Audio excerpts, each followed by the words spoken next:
Olá! Eu resolvi fazer um audiobook desse material para que fique mais fácil o acesso aos leitores. Também disponibilizarei no meu site para quem prefira ler do que ouvir. Há pessoas auditivas. Eu não era, porém com a idade, eu pratiquei minha percepção auditiva para poupar minha visão. Sequestro alienígena abdução, um fenômeno comum entre uma psiquiatra e seu paciente. O texto é longo. Mas digo a vocês, vale a pena lê-lo até o fim, pois se trata de um depoimento de uma profissional idônea, sobre um assunto polêmico, e que precisa ser encarado com a seriedade que merece. Vocês vão se surpreender. Paciente abduzido. No dia 28 de novembro de 2002, fui para a CJM, onde trabalho no setor de emergência do HJM como médica psiquiatra. Mais ou menos pelas 15 horas, sentei no lugar ocupado pelo registro para analisar alguns papéis.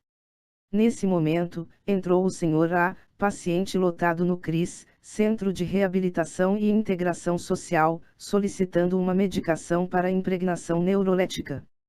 Como sempre, chamei o auxiliar de enfermagem, que responde como mineiro, para aplicar uma ampola de biperideno 2 mg via IM.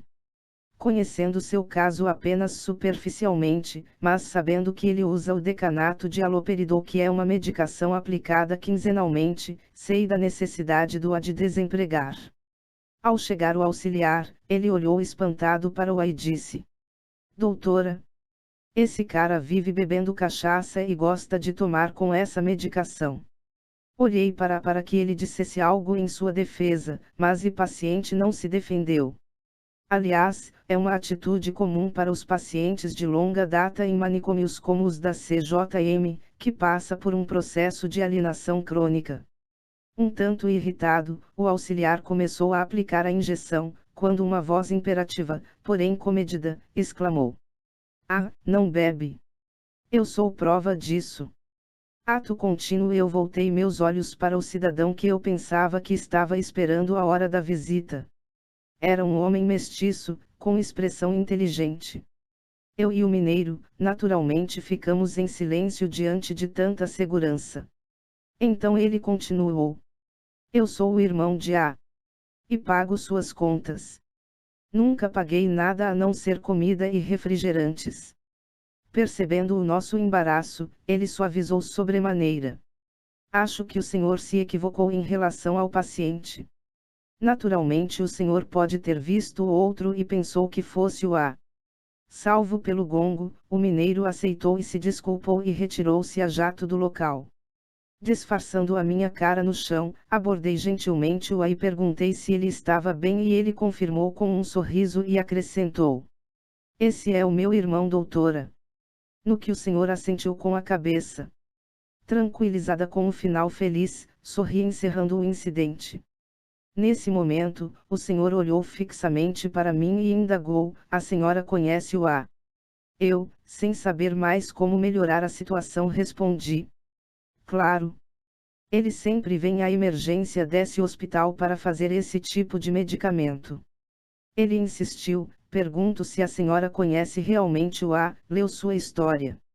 Sem mais convicção alguma, disse: Ele é do CRIS, eu sou da emergência, logo eu o conheço como pessoa e sei de suas necessidades, mas não sou sua médica. Ele, que se apresentou como S, questionou: Mas a senhora já leu seu prontuário do CRIS? Eu disse não. Ele insistiu: A senhora sabia que ele ficou assim depois que ele foi abduzido por um disco voador? Eu o olhei fixamente. Em termos médicos, abdução não tinha sentido para mim naquela frase. Ele percebeu e adicionou: Sequestrado. Lembranças. Nesse momento, eu viajei para o ano de 1965. Eu estava com um primo de primeiro grau chamado JLR, pelos idos de julho a novembro. Era meia-noite e eu saio de sua casa para ir para a minha, do outro lado da quadra. Nesse momento, eu vi algo a uns 80 metros de mim. Parado. Luzes coloridas, vermelho, verde, azul, girando na horizontal, como um carro de polícia. Nessa época, Todas as viaturas tinham cores de tom vermelho, o que me chamou a atenção. Olhando mais nitidamente, percebi que simplesmente o objeto estava parado e não tinha nada embaixo para suportá-lo. Bastante surpreendida, suspeitei de algo inusitado. Olhei fixamente e percebi que as luzes deixavam perceber algo metálico a mais de 3 metros de altura, sem suporte e que parecia côncavo. É um disco voador. Nesse momento, pensei no perigo e olhei em volta.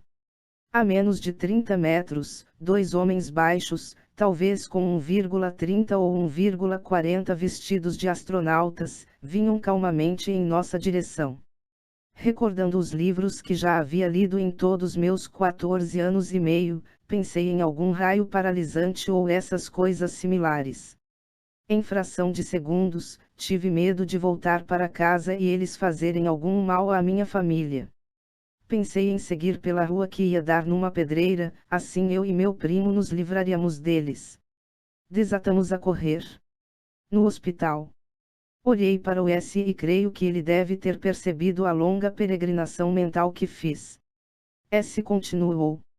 Nessa hora só estávamos eu, S e A. Sinto que a senhora não é como o Dr. L, que é o médico dele. Então eu vou contar para a senhora o que aconteceu. Eu refeita e curiosa olhei ansiosamente para saber o ocorrido. Tudo começou em novembro de 1952, em Cubatão. Eu, e mais 9 moleques de minha idade, eu contava com 9 anos e meu irmão A, com 8, brincávamos de polícia e ladrão quando um vento muito forte chegou de repente. Antes que tivéssemos qualquer reação, um objeto se aproximou de nós. Tinha o tamanho do Maracanãzinho. Nesse momento, eu quase pus tudo a perder. Lembrei-me do Independence Day.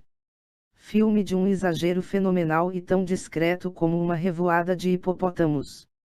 Com minha esforçada contenção do riso, ou gargalhadas, ele continuou. Nisso, a nave parou, abriu uma porta que se embutia pelas paredes. Meu pai não acreditou quando eu disse isso, porque nessa época a gente não conhecia esse sistema, e lançou uma flecha metálica de mais ou menos 30 centímetros. Começamos a correr e o primeiro abrigo para nós era a escola. Chegamos lá em mais ou menos 8 minutos. Então percebi que meu irmão não estava. Como irmão mais velho, me senti, e sinto, muito mal por não ter parado para socorrê-lo. Cheguei a casa e contei tudo. Um monte de pessoas então saiu para procurar o A. Ninguém sabia onde ele estava, até que houve um telefonema da estação para nossa cidade, perguntando-nos se conhecíamos um menino com as características de meu irmão. Chegamos até lá e encontramos-a em choque, não reconhecia ninguém. Nós o levamos para casa e intentamos todos os médicos de Cubatão. Ele piorava a cada dia. Doutora, levamo-lo para tudo que era médico e ele ficou para morrer. Quais os sintomas? Perguntei curiosíssima, e voltei a dizer. Aliás, vou fazer melhor, vou abduzir você até meu consultório para que você me conte tudo. Ele sorriu e apercebeu que não era hora de permanecer, orgulhoso de ver seu irmão sendo atendido com atenção, coisa que falta na nossa prática médica. Ele saiu contente. Entramos em meu consultório e quando havia uma emergência eu atendia e logo voltávamos ao tema. Meu irmão pegou uma enorme quantidade de enfermidades, principalmente na pele. Furunculose e uma coisa que não sei definir. Voltando a 1952. Novamente eu fiz uma viagem até novembro de 1952, quando eu tinha 1 ano e pouco e passei por uma experiência semelhante. Eu nasci em julho de 1951.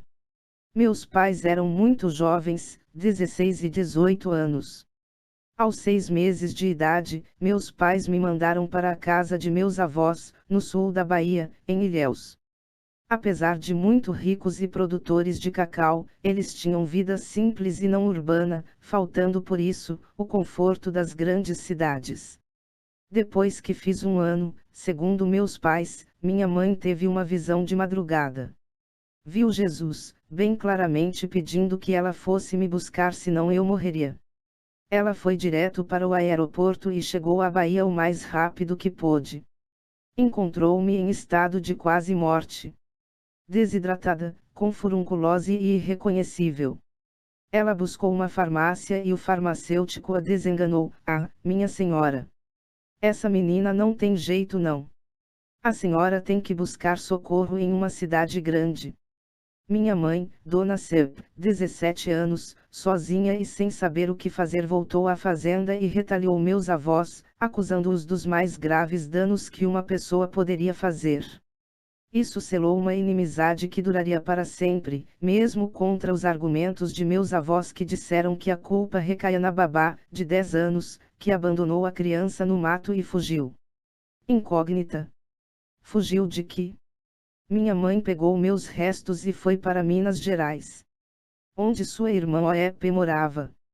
Ali, fiquei em estação de águas por 3 meses. Minha saúde foi restaurada, porém uma coisa foi percebida gradativamente. Eu estava cega de um olho, permaneciam as luzes, porém sem foco. Isso me causou um estrabismo bastante grave. No consultório, se falava enquanto eu comparava minha história, a época, as doenças e tudo mais. Que história terrível você está me contando! Exclamei lamentando a mim mesma. Doutora. Eu guardarei essa culpa comigo para sempre. Eu deveria ter ficado. Doutora. A senhora já viu discos voadores, né? Eu vi com meu primo quando eu tinha 14 anos. Viu a tripulação? Vi. E depois? Depois? Ah! Eu corri. Assim é melhor. Mas? Correu para onde? Corri para uma pedreira. Eu e meu primo. Ah! Nesse momento eu me perguntava, cadê a pedreira que eu nunca cheguei lá? Eu não me lembrava de nada, arquivei. Eu já estava sobremaneira em pânico. Já percebia que o assunto chegou ao particular, mas não ousava perguntar. O estrabismo que eu noto em seu irmão. Ele nasceu assim. Não, doutora. Isso foi sequela. Apareceu depois, sem mais nem menos.